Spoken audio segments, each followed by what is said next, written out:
Iran और America Israel की जंग में ट्रंप ने एक ऐसा पत्ता खेल दिया है जिसका हश्र जाने क्या होगा, ये तो वक्त बताएगा। लेकिन एक बहुत ही बोल्ड, बहुत ही एम्बिशियस, और कुछ लोग तो कह रहे हैं मतलब जिनके लिए उन्होंने ये प्रपोजल दिया है उनके लिए तो, कई के लिए तो शायद एक डेथ वारंट सा भी हो अगर उनको मजबूरी में ये काम करना पड़ जाए। ट्रंप ने आत्महत्या जैसा क्या क्या ऐसा कह दिया है ट्रंप ने।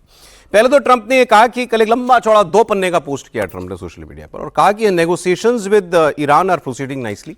हमारी नेगोशिएशन बढ़िया चल रही है उनके साथ। It will be only a great deal और नो डील, या तो बहुत जबरदस्त डील होगी नहीं तो कोई डील नहीं होगी।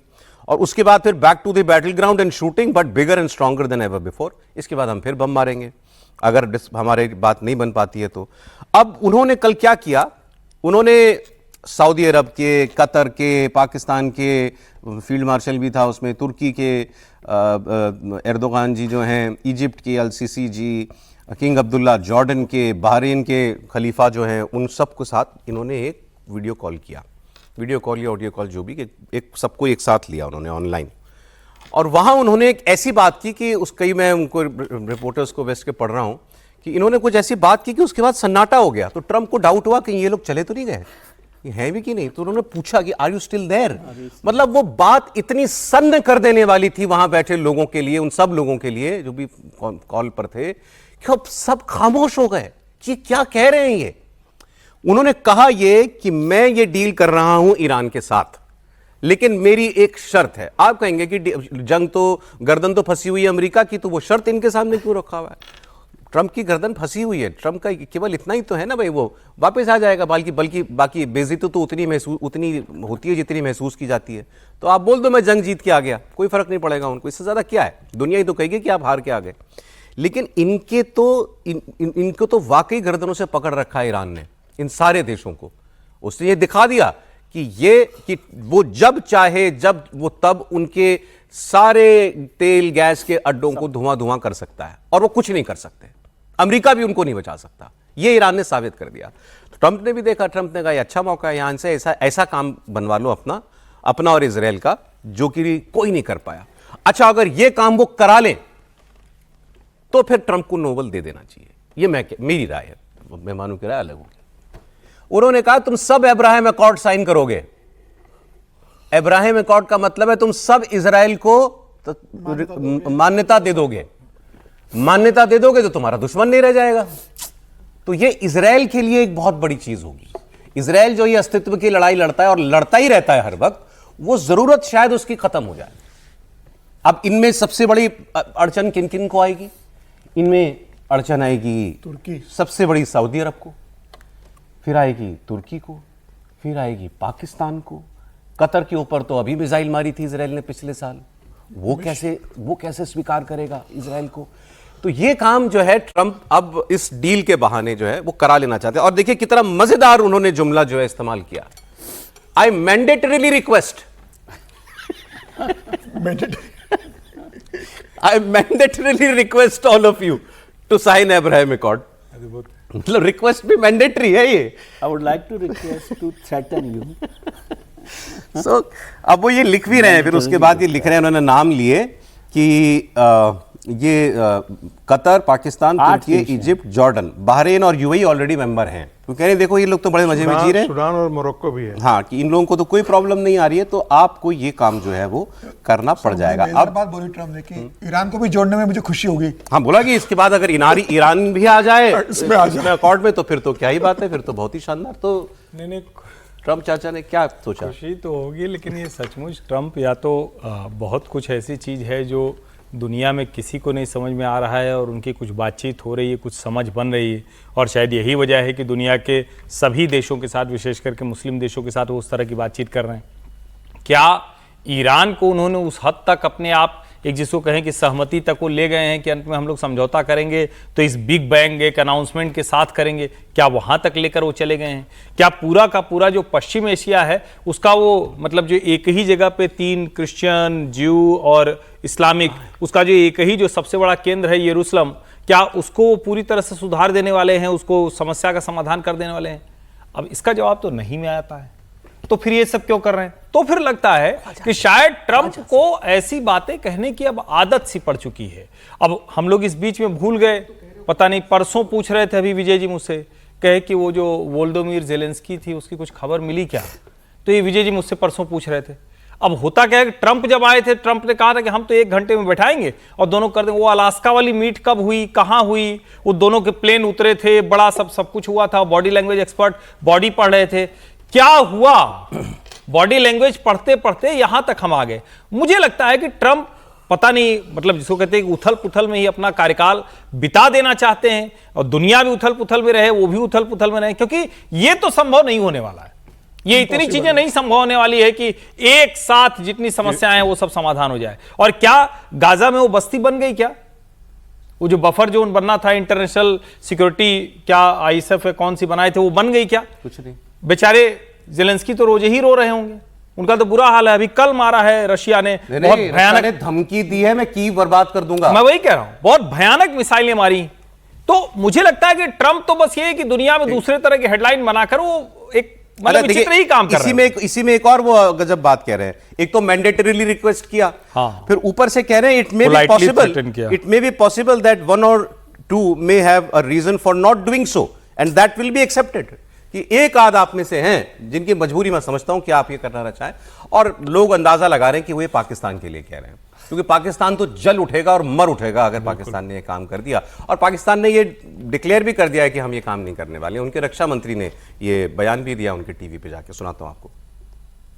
कह रहे हैं we have a very clear stand. तो स्टैंड तो बहुत कभी भी टूट सकते हैं, और ट्रंप तो जब चाहे किसी का स्टैंड तोड़वा ले। टिल टू डेथ तक का बोल रहे होंगे, टिल टू डेथ पूरा खत्म नहीं किया हुआ। नहीं, लेकिन सर अब इतनी ये मीडिएटर वाला रोल भी किया और सब कुछ करने के बाद पाकिस्तान इतनी तो बात बनवा ही सकता है। और जो एग्जामिशन उन्होंने लिखा है एक दो देशों के लिए, उसमें पाकिस्तान तो हो ही सकता है। पाकिस्तान हो सकता है, लेकिन नहीं, आप इसको दूसरे तरफ से देखिए कि अभी कई दिन से हम लोग चर्चा कर रहे थे कि ये युद्ध तो शुरू करवाया इजराइल ने, और ईरान और अमेरिका वो तो कहीं पर है ही नहीं। इतने दिन से यही चर्चा हो रही है ना कि इजराइल कहाँ है। तो ट्रंप साहब ने ये कार्ड खेल कर इजराइल को कम से कम सेटिस्फाई किया है कि देखो मैं तुम्हारे लिए ये लड़ाई लड़ रहा हूँ। आप इसको दूसरी तरफ से देखिए ना। बिल्कुल अभी तक वो अपने ये ईरान की जंग से 100,000 गुना बड़ी बात है, लेकिन उनको कहा ना कि देखो तुम्हारे लिए ये काम मैं कर रहा हूँ। अब वो क्या होगा नहीं होगा वो तो अब जैसे बात हो रही है कि गाजा में क्या हुआ क्या नहीं हुआ वो अलग है, लेकिन इजराइल को ये सेटिस्फेक्शन की कि ये मत समझो मैं तुम्हारे लिए काम नहीं कर रहा हूँ, मैं तुम्हारे लिए ये काम कर रहा हूँ, और ये काम तो सारा का सारा इजराइल के लिए है।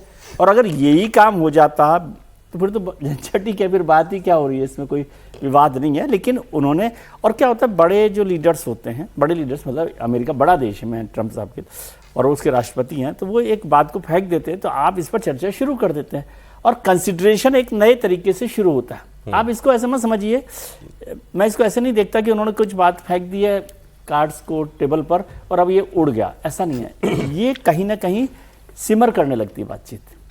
अब इसलिए उन्होंने कहा कि अच्छा 1-2 देश हैं जो नहीं कर सकते।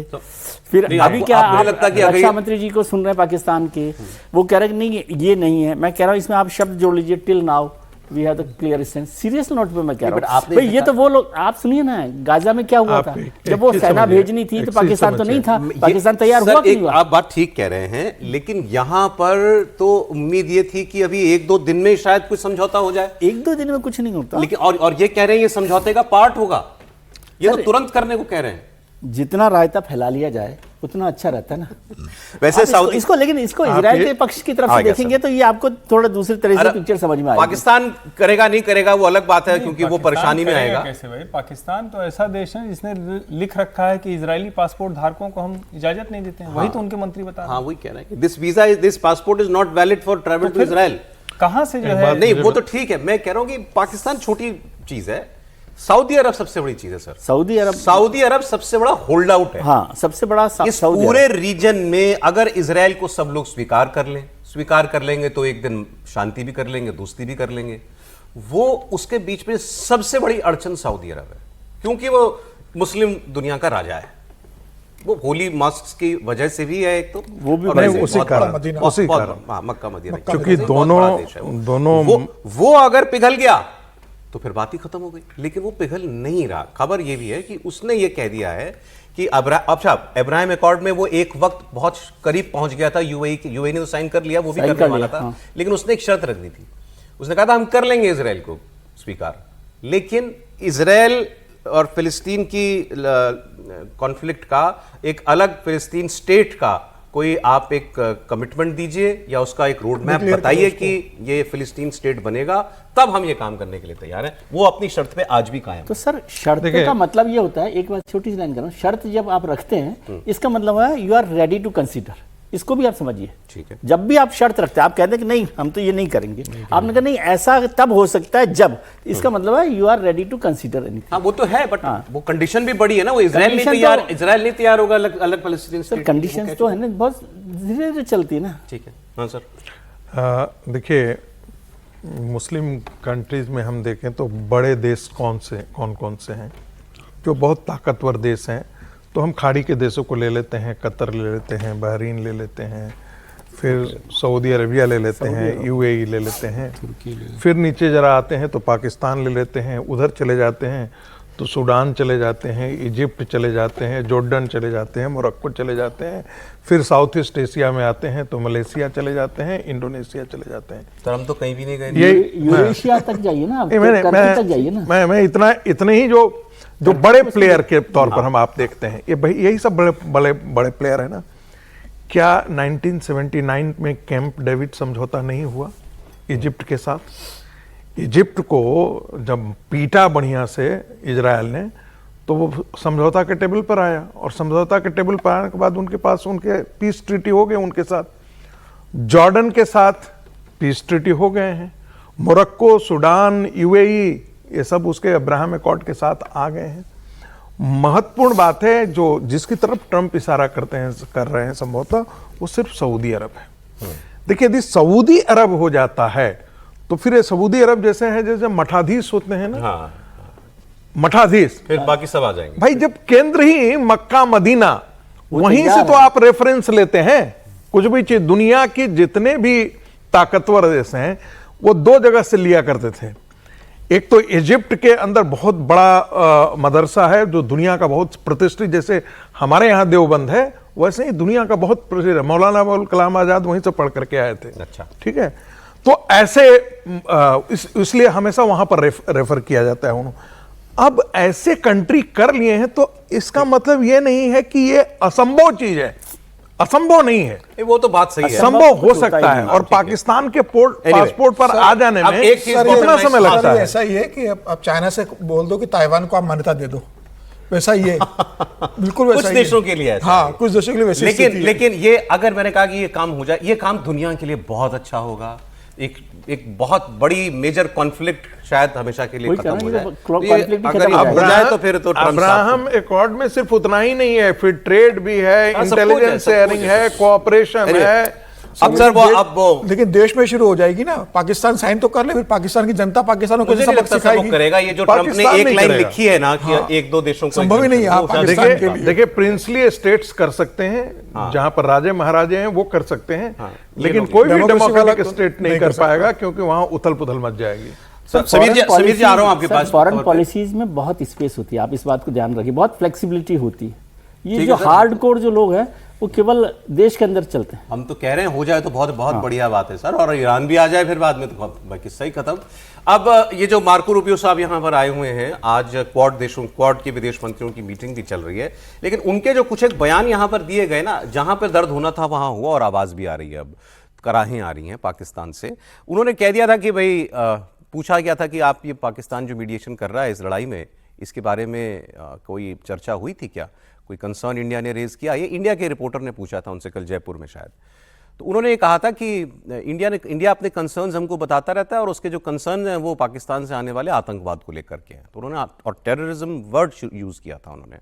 पाकिस्तान जो है हैरान है, कैसे कर सकते हैं ये, मतलब ये कैसे इन्होंने कह दिया कि इंडिया में जाके कह दिया हम तो तुम्हारे लिए इतना करें, हम तो तुम्हारे लिए गाली भी खाएं दुनिया से, हम ईरान की भी सुने, सब कुछ करें, और तुम जाके वहाँ ये तुम्हारा विदेश मंत्री इंडिया में जाके ये बात क्या आता है, सुनिए। तो ये तो खैर होना ही था। एक वो क्या, वैसे तो वो एक एडवर्टाइजमेंट का क्या वो है कि ये दाग अच्छे हैं, तो ये जो है ये दर्द भी जो है अच्छा है। अब आपको एक दोनों चाइना का जिक्र कर दिया। आसिम मुनीर और शहबाज शरीफ चाइना पहुंचे हुए हैं, उनकी वहां पर शी जिनपिंग के साथ मुलाकात भी हुई है। वो मुलाकात की बात होगी, पहले ये तस्वीर आप स्क्रीन पर जो इसको पूरा फुल स्क्रीन लीजिए साहब जरा। पाकिस्तान कोई जगह नहीं छोड़ता बेइज्जती कराने की, देखिए जरा।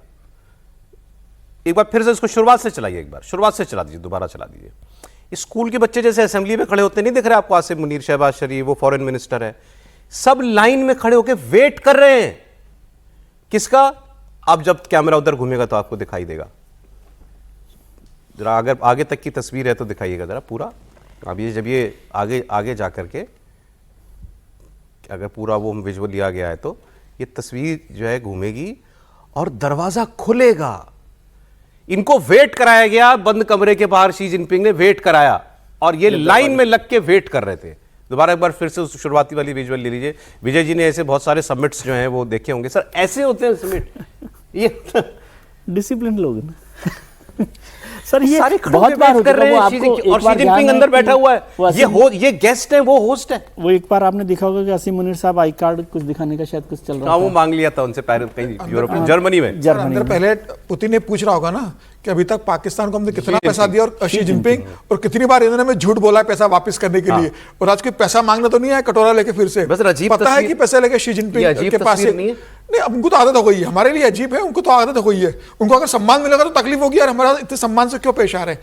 जहां जाते ट्रम्प के पास गए थे, किस तरीके से व्हाइट हाउस पे ट्रम्प ने उनको बाहर बिठा के रखा था 1 घंटे के वही हुआ है। नाउ कम रशिया में इमरान खान गए थे तो किस तरीके से उनके साथ बिहेव किया गया स्कूल था। में तो नहीं करते पाकिस्तान कि की हैसियत तो अब आपने यही है खड़ा ना कर कि भाई अब दुनिया के अंदर पता ही आते हैं तो ये पैसा मांगने ही आएंगे, कुछ ना कुछ मांगने आएगा। पाकिस्तान देने की स्थिति में कुछ नहीं है। तो इसे भिखमंगे मुल्क का जब राष्ट्राध्यक्ष वहां जाएगा, सेना प्रमुख जाएगा, तो शी जिनपिंग को पता है कि ये डॉलर मांगने, पैसे लेने हमारे पास आ रहे हैं, इससे ज्यादा इनकी हैसियत है नहीं, बट तो वैसा ही ट्रीट सर ये करेगा। नॉर्मल डिप्लोमेटिक नॉर्म्स की बात है, ये डिप्लोमेटिक नॉर्म्स की बात है। कहीं नहीं होता भाई। कोई छोटे से देश का भी, आपके पास कोई मॉरिशस का या मालदीव्स का सब आते हैं यहाँ आते हैं, तो आप उसको वैसी ही इज्जत देते हो जैसे आप किसी राष्ट्राध्यक्ष को देते हो। ये चाइना ने तो जलील कराया इनको खड़े होकर के। आई एम श्योर ऐसा कहीं नहीं होता। ये भी मुझे सर लगता वो है यदि ये प्रोग्राम देखेंगे तो उनको लगेगा अच्छा हमको जलील किया था। मैंने कहा ना, बेइज्जती उतनी होती जितनी महसूस हो। हाँ वही है। तो खैर, लेकिन बातें बड़ी बड़ी हुई खैर अंदर जाकर के। शहबाज शरीफ ने कहा we are ironclad brothers, Oh God. और शी जिनपिंग ने कहा कि we have always given Pakistan and will always give Pakistan the preference in the neighbourhood diplomacy. Neighbourhood diplomacy का मतलब ही है कि भारत के ऊपर तुमको तरजीह हमेशा से देते आए हैं और आगे भी तरजीह तुम ही को देंगे। त्रिपाठी जी, नहीं देखिए, इसमें कोई बहुत जिसको कहें कि कुछ भी अप्रत्याशित नहीं है। और भारत पर पाकिस्तान को तरजीह क्या देना है? भारत उनके बराबरी खड़ा है, पाकिस्तान उनके गुलाम जैसा है, उनका नौकर है, पाकिस्तान उनकी कॉलोनी है। अगर जैसे हम कहें कि एक समय में अंग्रेजों ने दुनिया को अपनी कॉलोनी बना लिया था, तो चाइना ने पाकिस्तान के बड़े हिस्से को अपनी कॉलोनी बना रखा है, जिसका वो बीच बीच में खामियाजा भुगतता है। जहाँ तक इस पर जो बात है कि एक लाइन से वो इशाक डार, आसिम मुनीर और शहबाज शरीफ खड़े हैं, तो मुझे लगता है इसकी तो उनको आदत ही होगी। और जब आप किसी को जिसको जिस भाव से देखते हैं, अभी हम लोग 2 दिन पहले ही तो बात कर रहे थे ना कि अमेरिकी विदेश मंत्री मार्को रूबियो हमारे यहाँ आए हुए थे, कलकत्ता उतरे, 2 हमारे ऑफिशियल्स जो थे वो जाकर वहाँ उनको रिसीव करके लाते हैं, सर्जियो गोर आते हैं, और उस पर भी जो पाकिस्तानी चैनलों पर बात हो रही थी वो हमने देखा। तो ये दरअसल अंतर बहुत बड़ा है। और शायद हम लोगों को, जिसको कहते हैं ना कि एक लंबे समय से हमारे दिमाग में ये ग्रंथि रही कि पाकिस्तान और हम 2 देश हो गए। नहीं, ऐसा नहीं है। भारत एक देश है, पाकिस्तान उसको क्या अंग्रेजी में ऑफशूट बोलते हैं, क्या शब्द एक निकलता है कि चलो ठीक है उससे निकल के कुछ है, लेकिन वो मुल्क नहीं है भाई। वो ठेके पर चल रहा, कुछ लोगों को ठीक रखने के लिए ठेके पर चल रहा एक संस्थान है, उससे ज्यादा उसकी। लेकिन एक बात है ना समीर जी की, मोह तो चीन का भी नहीं छूटता ना पाकिस्तान का, कुछ भी हो जाए। काम का है उसके। पाकिस्तान से तो मोह ना अमेरिका का छूटा है ना चीन का छूटेगा, क्योंकि वो जिस भौगोलिक स्थिति में बैठा हुआ है और चीन जानता है कि अगर भारत को परेशान करना है, सिरदर्द देना है, तो पाकिस्तान ही है जो भारत का दुश्मन है। और पाकिस्तान के कंधे पे रखकर बंदूक चीन हमेशा चलाने की कोशिश करेगा। जब भारत का जो ऑपरेशन सिंदूर हुआ था तो चीन के हथियार पाकिस्तान इस्तेमाल किए। तो चीन जानता है कि भाई पाकिस्तान को हम सर्वाइव करेंगे, और पाकिस्तान भी इस बात को जानता है कि मैं कभी पैसा लौटाऊं ना लौटाऊं, लेकिन ये मजबूरी में मदद करते रहेंगे, क्योंकि मैं भारत के साथ लड़ता हूं तो मजबूरी में मेरी जरूरत पड़ेगी। अमेरिका के साथ भी वही है। जो आज आतंकवाद की बात कर रहे थे अमेरिका के विदेश मंत्री, क्या उनको पता नहीं है कि ओसामा बिन लादेन को किसने शरण दे के रखी थी? वो पाकिस्तान के अंदर मारा गया था, जिसने इतना बड़ा वर्ल्ड ट्रेड सेंटर का हमला किया था। तो पाकिस्तान तो दुनिया में आतंकवादी भेजता है, भारत में हमले करते रहता है। तो ये उसके बाद भी अगर पाकिस्तान को पैसा अमेरिका देता है, चीन मदद करता है, तो वो इससे देते हैं कि भारत के खिलाफ उनके पास एक सॉफ्ट बेस है जिसको वो इस्तेमाल जब चाहे कर सकते हैं। कुछ ये दोनों की रिलेशनशिप आयरन क्लैड ब्रदर्स जो है ना, वो बहुत सीरियस जेन्युइनली है। जेन्युइनली बात, ये बात तो ठीक है, इसको भी ध्यान रखना चाहिए।